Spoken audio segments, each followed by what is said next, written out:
السلام علیکم ویورز، میرا نام عطاء الرحمن اور آپ دیکھ رہے ہیں عطاء بخاری یوٹیوب چینل۔ قرآن کریم کی مسلسل ایکسپوزیشن کے سلسلہ میں آج ہم سورہ آل عمران کی آیت نمبر 97 کی ایکسپوزیشن کریں گے۔ تو اس آیت کی ایکسپوزیشن سے پہلے ایک تھوڑا سا ریکیپ آیت نمبر 96، کیونکہ اس کا تعلق جو ہے آج کے ویڈیو کا پچھلی آیت کے ساتھ جڑا ہوا ہے۔ تو اس کے اندر کیا تھا؟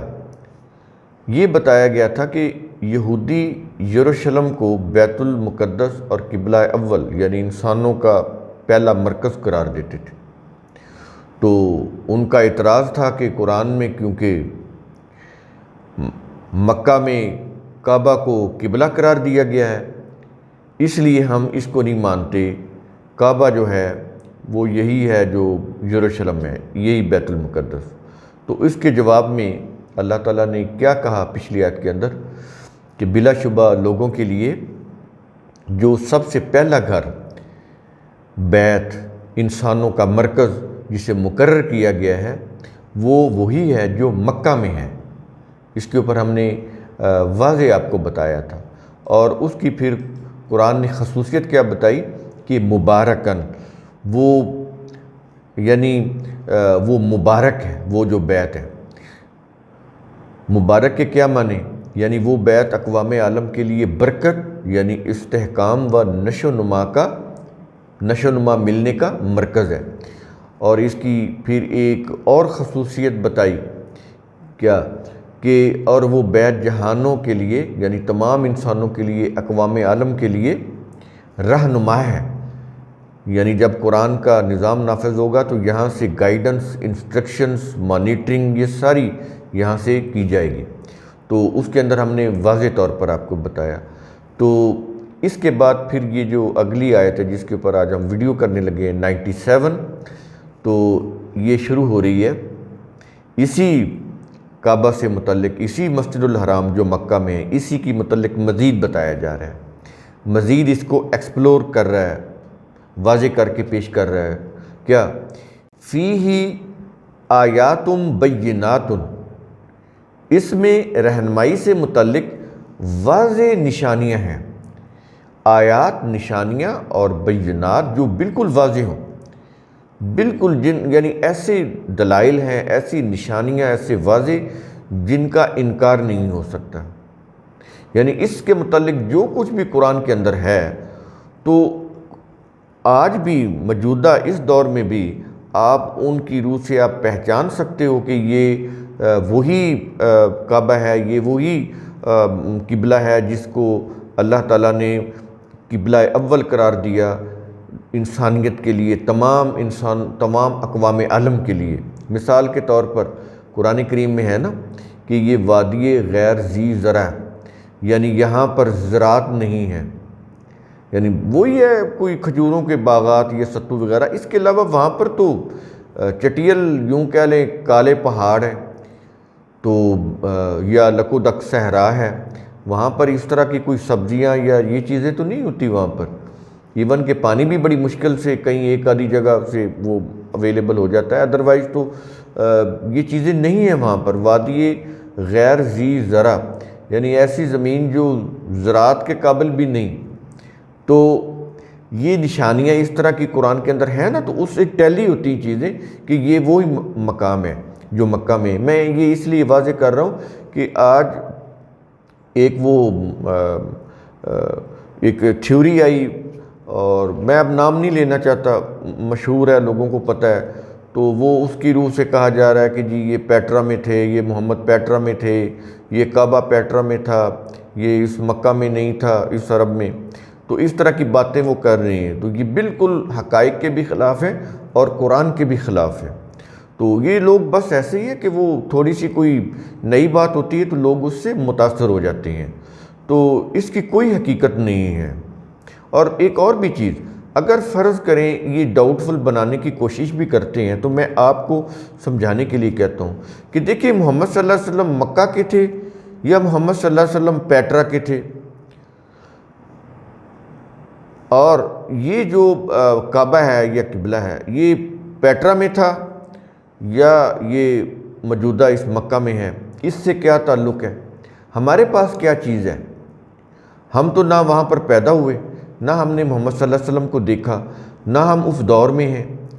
تو یہ تو سینکڑوں سال پہلے کی بات ہے، ہسٹری کی روح سے 1400 سال پہلے کی باتیں ہیں۔ نبی کریم صلی اللہ علیہ وسلم کو وفات پائے ہوئے 1400 سال بیت گئے، نہ ہم عرب کے رہنے والے لوگ ہیں۔ ہمارے پاس دین کے اوپر چلنے کے لیے کیا چیز ہے؟ قرآن۔ تو اس سے کیا فرق پڑتا ہے کہ محمد صلی اللہ علیہ وسلم مکہ کے تھے یا پیٹرا کے تھے؟ یہ میں آپ کو سمجھانے کے لیے بات کر رہا ہوں۔ تو ان چیزوں میں پڑھنا اور اپنے آپ کو کنفیوژن میں ڈالنا، اپنا وقت برباد کرنا ہے، اپنے آپ کے اندر ایک ذہنی انتشار پیدا کرنے والی بات ہے۔ تو ان چیزوں سے بچا کریں آپ، ان چیزوں کا فائدہ نہیں ہے۔ اپنا فوکس قرآن کے پیغام کے اوپر رکھیں آپ۔ تو یہاں پر قرآن کریم کیا کہہ رہا ہے؟ فیہ آیات بینات، اس میں رہنمائی سے متعلق واضح نشانی ہے۔ میں نے مثال سے سمجھایا کہ کس قسم کی نشانی ہے۔ اور آگے کہہ رہا ہے کہ مقام ابراہیم، اور مقام ابراہیم ہے۔ یہ مقام ابراہیم، دیکھیں یہ کوئی انہوں نے پھر کیا کیا، وہاں پہ ایک مصلی بنا دیا اور کہا کہ یہ ابراہیم کا مقام ہے، یہاں پر ابراہیم ریچولز کرتے تھے، نمازیں پڑھتے تھے۔ اندازہ لگائیں، یعنی اس طرح قرآن کے الفاظ کے میننگ بدلے گئے۔ تو بنایا انہوں نے، وہ مسجد اقصیٰ میں بھی وہ انہوں نے جو ایک دروازے کے ساتھ وہ کڑا بھی بنایا ہوا ہے کہ یہاں پر براق کو باندھا تھا۔ تو ظاہر ہے انہوں نے تو جو روایتیں بنائیں ان کی روح سے انہوں نے پھر اس طرح کی بلڈنگز بھی بنائیں، یہ چیزیں کی انہوں نے۔ یعنی ایک روایت، یہ ایک نہیں کہ صرف نبی کریم صلی اللہ علیہ وسلم، جو بھی روایات اس طرح کی وضع کرتے ہیں اسی طرح کی پھر انہوں نے پرانی عمارتیں بھی بنائیں تاکہ ان کو سچا ثابت کیا جا سکے، اور پھر وہ مٹ بھی گئیں۔ بعض جو ہیں جیسے مسجد قبلہ تین ہے، وہ اب کہاں ہے؟ آپ جائیں، خود جائیں، جا کر دیکھیں تو اب وہاں پر 2 محراب نہیں ہیں۔ کہتے ہیں پہلے تھے، اب ہمیں نہیں پتہ تھے یا نہیں، لیکن اب نہیں ہیں۔ تو اب کیوں نہیں؟ اب بھی تو ہونے چاہیے تھے، لیکن بتا رہے ہیں اب پتہ نہیں تھے یا نہیں تھے، بتاتے ہیں جی پہلے تھے، اب وہ انہوں نے گرا کے تو اب وہ ایک ہی محراب ہے، پہلے 2 تھے، یعنی ایک بیت المقدس کی طرف اور ایک مسجد الحرام کی طرف۔ تو یہ باتیں ہیں، آپ نے جتنی باتیں کر لیں، جتنی سن لیں، اس کا کوئی فائدہ نہیں، وقت کا ضیاع ہے اور ذہنی خلف شار ہے۔ اپنے آپ کو ذہنی طور پر آپ یوں کہہ لیں، آپ اپنا تباہ کرنے والی بات ہے اپنے ذہن کو۔ تو مقام ابراہیم یہ کیا ہے؟ یہ وہ مصلی نہیں ہے جو انہوں نے بنایا، کیا چیز ہے؟ دیکھیں آپ یہ کہتے ہیں نا کہ میرے دل میں آپ کا بڑا مقام ہے، تو وہ کوئی مصلی نہیں ہوتا۔ مقام یہ ہوتا ہے، یہ معنی ہوتے ہیں مقام کے کہ میرے دل میں اس کا بڑا مقام ہے، اس کے دل میں میرا بڑا مقام ہے، تو یہ مقام کو مصلی تو نہیں ہوتا۔ تو یہ جو مقام ابراہیم ہے اس سے مراد کیا ہے؟ یعنی اسی مرکز سے ابراہیم کو اقوام عالم کی امامت کا بلند مقام ملا۔ وہ مقام کو مصلی تو نہیں تھا، ان کا سٹیٹس جو ابراہیم کا، وہ جو حنیف تھے، صراط مستقیم پر سیدھے چلے جانے والے، اس کی وجہ سے جو انہوں نے ملت ڈیولپ کی، ایک قرآن کتاب اللہ کی آئیڈیالوجی سے جو ایک ملت ڈیولپ کی وحی کی تعلیم سے، تو صراط مستقیم پہ سیدھا چلے، حنیف کہلائے۔ اللہ نے خود کہا، ان کا نام رکھا حنیف، سیدھا چلے جانے والا، دائیں بائیں نہ دیکھنے والا۔ تو یہ جو ابراہیم تھے ان کا جو بلند مقام تھا، جو انہوں نے اپنی محنت سے حاصل کیا، اللہ تعالیٰ نے نبوت تو اللہ نے دی، لیکن اس نبوت کے لیے انہوں نے بڑی محنت کی۔ فرائض نبوت بڑے مشکل ہوتے ہیں، اور ابراہیم علیہ السلام تو وَإِذِ ابْتَلَىٰ ابراہیم، یعنی جس کو خدا نے کہا کہ ابراہیم بڑی ہی مشکلات سے گزرے، یعنی وہ کتنی بڑی مشکلات ہوں گی جس کو خود خدا کہہ رہا ہے، اعتراف کر رہا ہے کہ بڑی مشکلات سے گزرے، تو اس لیے پھر ان کا مقام بھی تو بہت بلند ہوا۔ انی جاعلک للناس امامہ کا ہے، پوری انسانیت کا امام ابراہیم علیہ السلام کو کہا ہے۔ یہ الفاظ کسی نبی کے لیے استعمال نہیں ہوئے، کیا کیا چیز ہے یہ؟ ان کی قربانیاں بہت زیادہ ہیں، ان کی سیکریفائسز بہت زیادہ ہیں۔ تو اس وجہ سے پھر ان کا جو بلند مقام ہے، یہ چیز قرآن کریم بیان کر رہے ہیں۔ کہتا ہے کہ اسی مرکز، یہ جو بیت اللہ ہے، مسجد حرام، اسی مرکز سے ابراہیم کو اقوام عالم کی امامت کا بلند ترین مقام ملا۔ اور یہ ریفرنس آپ اگر لکھنا تو لکھ لیں، یہ سورہ بقرہ کی جو 124 اور 125 آیت کے اندر ہے یہ چیزیں، جو ہم نے تصریف آیات کی روح سے آپ کو بتایا۔ تو اس میں ایک تو بینات، آیات بینات ہو گئیں، اور دوسرا کیا ہے؟ مقام ابراہیم، ابراہیم علیہ السلام کا جو سٹیٹس، ان کا بلند مقام، وہ ظاہر ہے انہوں نے اس کی وہ وَإِذْ يَرْفَعُ إِبْرَاهِيمُ الْقَوَاعِدَ، دیکھیں نا یہ کتنی چیزیں ہیں جو ٹیلی کر رہی ہیں۔ اب وقت نہیں ہے اس ویڈیو میں، ورنہ میں ساری آیات آپ کو بتاتا کہ ابراہیم علیہ السلام کا یہ مقام اتنا بلند کیوں اللہ نے قرار دیا۔ تو یہ چیزیں ہیں۔ تو مقام ابراہیم کے بعد کہہ رہا ہے کہ وَمَن دَخَلَهُ كَانَ آمِنًا، اب ایک اور خصوصیت اس کی بتائی جا رہی ہے کہ جو اس میں داخل ہو گیا، اس مسجد حرام میں، اس بیت اللہ میں داخل ہو گیا، کان آمنن، وہ امن والا ہو گیا، اس کو امن مل گیا جو اس میں داخل ہو گیا۔ اور آگے وَلِلَّهِ عَلَى النَّاسِ حِجُّ الْبَيْتِ، اور لوگوں پر اس بیت کا حج کرنا خالص اللہ کے مقصد کو پورا کرنے کے لیے ہو، یہ بتایا جا رہا ہے کہ یہ جو اس گھر کا جو حج کرنا ہے، بیت اللہ کا جو حج ہے، یہاں پر یہ بتا رہا ہے کہ وَلِلَّهِ، اللہ کے لیے ہونا چاہیے، خالص اللہ کے لیے، اللہ کے لیے ہونا چاہیے۔ کہ کیا مطلب ہے؟ اللہ کے مقصد کو پورا کرنے کے لیے ہونا چاہیے۔ اور اللہ کا مقصد کیا ہے؟ تمام انسانیت کی، تمام اقوام عالم کی فلاح، welfare of all mankind, یہ اللہ کا مقصد ہے۔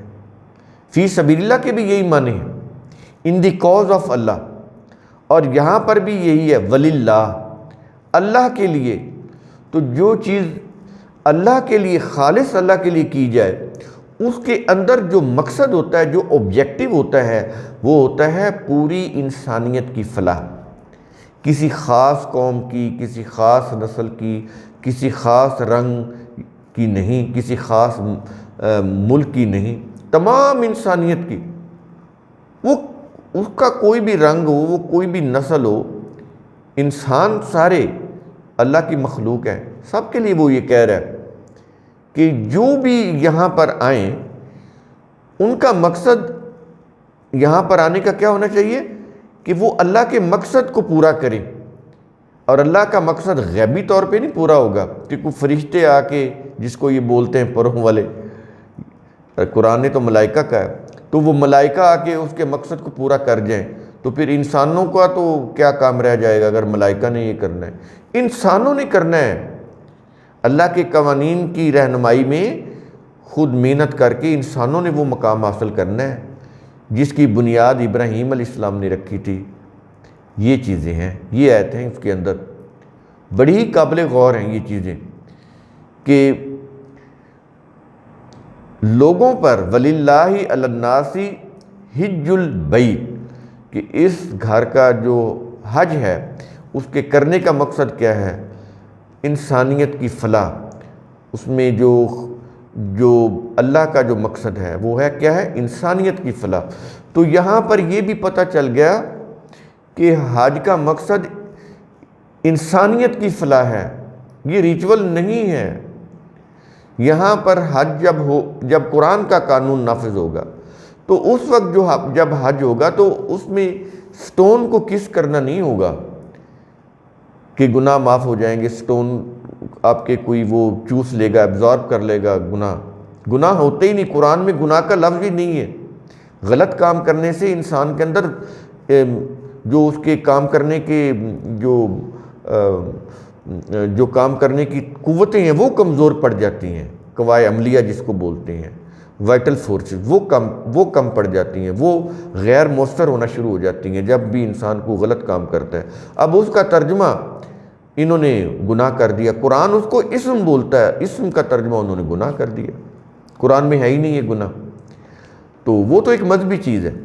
تو سٹون کو کس کر کے سمجھنا کہ اس نے چوس لیے ہیں میرے گناہ، یہ سارا وہ اسرائیلی روایات کی روح سے ہی ہے، قرآن میں کہیں نہیں ہے۔ یا سٹون کے ساتھ سٹون کو مار کے کہنا کہ میں نے شیطان کو مار دیا ہے، اور وہ شیطان اتنے لاکھوں لوگ اس کو مار رہے ہیں، اور وہ شیطان پہلے سے بھی زیادہ بلند و بالا خوبصورت بن کے کھڑے ہیں۔ حالانکہ اگر ان کو گرانا چاہیں، اگر یہ واقعی شیطان ہے، ان کو گرانا چاہیں تو وہ آدھے گھنٹے میں گرائے جا سکتے ہیں، اتنی بڑی بڑی کرینے ہیں، وہ آدھے گھنٹے میں گر سکتے ہیں، لیکن ان کو نہیں گراتے، بس ان کو مارنے سے وہ کہتے ہیں گناہ معاف ہو جاتے ہیں، شیطان کو مار دیا ہم نے۔ یعنی اندر جس کو قرآن نے شیطان کہا، انسانی جو مفاد پرست جذبات ہوتے ہیں، سرکش جذبات، قرآن ان کو شیطان بولتا، وہ انہوں نے قائم رکھے ہوئے ہیں، ان کو نہیں چھیڑتے، ان کی تربیت قرآن کے قوانین کی روح سے نہیں کرتے۔ تو ایک فرضی وہ شیطان تین کھڑے کر کے ان کو کچھ کنکری مار کے، تو جس سے ان کا کچھ بگڑتا بھی نہیں، وہ اسی طرح ان کا منہ چڑھا رہے ہوتے ہیں۔ پہلے چھوٹے تھے، اب پیٹرول ڈالر آیا تو اور بڑے ہو گئے تو وہ انہوں نے قائم رکھے ہوئے ہیں۔ اب وہ گرا دیں تو پھر کون وہاں پر جائے، کون ان کو پیسے دے؟ تو یہ بزنس ہوتا ہے بہت بڑا، $1 ٹریلین کا بزنس ہے، یہ کیسے ختم کریں اس کو؟ پتہ ان کو بھی ہے کہ قرآن میں تو یہ چیزیں نہیں ہیں، اب لوگوں کو انہوں نے شارٹ کٹ دیا ہوا ہے کہ یوں کس کرو تو گناہ چوسے جائیں گے، ختم ہو جائیں گے، معاف ہو جائیں گے، یوں ایسے اس کو مارو، کنکر سے اس کو پتھر کو مارو تو شیطان مر جائے گا۔ شیطان تو نہیں مرا، تو بس یہ ایک سیلف ڈسیپشن ہے، دھوکہ ہے، تو کھا رہے ہیں مذہب کے نام کے اوپر۔ تو خیر یہ ہمارا کہنے کا مقصد یہ ہے تاکہ آپ کو بتایا جائے کہ یہ جو حج کی چیزیں جو انہوں نے اس کے اراکین بنائے، اس کے مناسک کے اندر داخل کیا، قرآن نے کہیں نہیں ان کا ذکر کیا، یہ انہوں نے کیا۔ تو قرآن کے اندر جو حج ہے وہ کیا ہے؟ انسانوں کی ویلفیئر، اس لیے وہ کہہ رہا ہے کہ وَلِلَّهِ عَلَى النَّاسِ حِجُّ الْبَيْتِ، کہ اس گھر کا جو حج کرنا ہے وہ خالص اللہ کے لیے ہونا چاہیے۔ اب تراجم میں یہ ہے کہ لوگوں کے اوپر فرض ہے، حالانکہ فرض نہیں کہہ رہا، وہ آگے خود بتا رہا ہے کہ یہ فرض نہیں ہے، وہ یہ کہہ رہا ہے کہ وَلِلَّهِ، اللہ کے لیے ہونا چاہیے، خالص اللہ کے لیے ہونا چاہیے، یہ ہے اس کا صحیح انٹرپریٹیشن۔ اور پھر اس کا انہوں نے یہ کیا کہ لوگوں کے اوپر فرض ہے، یہ بالکل اس سے الٹ ہے، یہ قرآن کہہ ہی نہیں رہا۔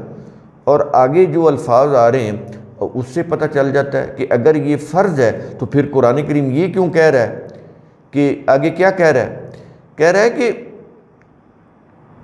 من استطاع الیہ سبیلا، جو شخص اس حج بیت کی طرف راستہ پر سفر کرنے کی استطاعت رکھتا ہو، تو یہ پھر فرض تو نہ رہا۔ بات تو یہ ہے کہ جو استطاعت رکھتا ہو، جس کے پاس اتنے پیسے ہیں، صحت ہے، وہ جا سکتا ہے وہاں پر اتنا خرچ کر کے، اور اتنی اس کی صحت بھی اچھی ہو تو وہ وہاں پر چلا جائے۔ تو یہ تو ان لوگوں کے لیے ہے نا جو استطاعت رکھتے ہیں، افورڈ کر سکتے ہیں حج کرنا۔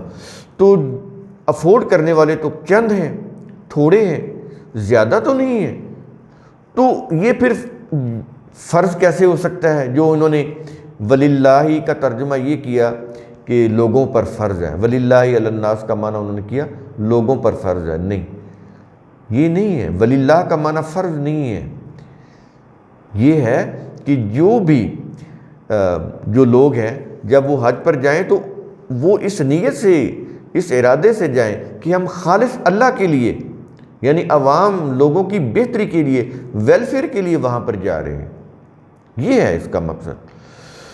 تو اس میں نہ کسی انفرادی مفاد کے لیے ہو، یعنی یہ جو چیز آ رہی ہے کہ وَلِلَّهِ عَلَى النَّاسِ حِجُّ الْبَيْتِ، تو اس کے اندر آ رہا ہے کہ کسی انفرادی مفاد کے لیے بھی نہیں ہونا چاہیے۔ کس کے لیے ہونا چاہیے؟ اللہ کا مقصد تمام انسانیت کی فلاح، یہ ارادہ ہونا چاہیے، یہ پرپس ہونا چاہیے حج کا۔ اور وہ تو پھر وہ جب نظام قرآن کا آئے گا وہ پھر تعین کرے گا کہ پوری انسانیت کی فلاح کیسے کی جا سکتی ہے، وہ نظام دنیا میں کیسے رائج کیا جا سکتا ہے، یہی قانون، یہی ہوگا قرآن کا، اسی کی روح سے جو ان کے ایگزیکٹو ہوں گے وہ اس کو نافذ کریں گے۔ تو اس لیے وہ یہ کہہ رہا ہے کہ من استطاع الیہ سبیلا، کہ جو شخص بھی اس حج کی طرف راستہ پر سفر کی استطاعت رکھتا ہو تو وہ پھر وہاں پر جائے۔ مقصد کیا ہے؟ لوگوں کی فلاح، خالص اللہ کے لیے۔ خالص اللہ کے لیے کیا مطلب ہے؟ انسانیت کی فلاح کے لیے، انسانیت کی ویلفیئر کے لیے۔ اور آگے کہہ رہا ہے ومن کفر، اور جو شخص اللہ کے دین یعنی نظام اور اس کے مرکز کی افادیت سے انکار کرے۔ ہم نے بتایا نا کہ یہ جو بیت اللہ ہے یہ اللہ کے نظام کا مرکز ہے اور اس کی افادیت ہے، کیونکہ کوئی بھی نظام اس کا اگر مرکز نہیں ہے تو وہ نظام ہی نہیں چل سکتا، مانیٹرنگ نہیں ہو سکتی، جتنی بھی اسکیم ہے ان کے اوپر عمل درآمد نہیں کرایا جا سکتا۔ کوئی کرانے والے بیٹھے ہوں گے، مانیٹر کرنے والے بیٹھے ہوں گے، ہیڈ آف دا اسٹیٹ ہوگا تو وہ نظام چلے گا۔ تو اس لیے وہ کہہ رہا ہے کہ ومن کفر، جو شخص بھی اللہ کے دین یعنی نظام اور اس کے مرکز کی افادیت سے انکار کرے فإن اللہ غنی عن العالمین، تو پھر اللہ جہان والوں یعنی تمام اقوام عالم سے بے نیاز ہے۔ ٹھیک ہے، کہتا نہ کرو، تمہارا نقصان ہے اگر اس نظام کو، دین کو نافذ کرو گے، اس بیت اللہ کو، مسجد الحرام کو اس کا ہیڈ آف دا اسٹیٹ بناؤ گے، یہاں سے گائیڈنس ملے گی، یہاں سے انسٹرکشن ملے گی، تو پھر جو ہے تمہیں فلاح ملے گی، کامیابی ملے گی، پھر تم آگے بڑھ سکتے ہو۔ یہ چیزیں ہیں اس آیت کے اندر۔ تو قرآن کریم کا اصول ثم تتفکروا، اس کی روح سے آپ خود بھی سوچا کریں، سمجھا کریں، غور و فکر کیا کریں۔ شکریہ۔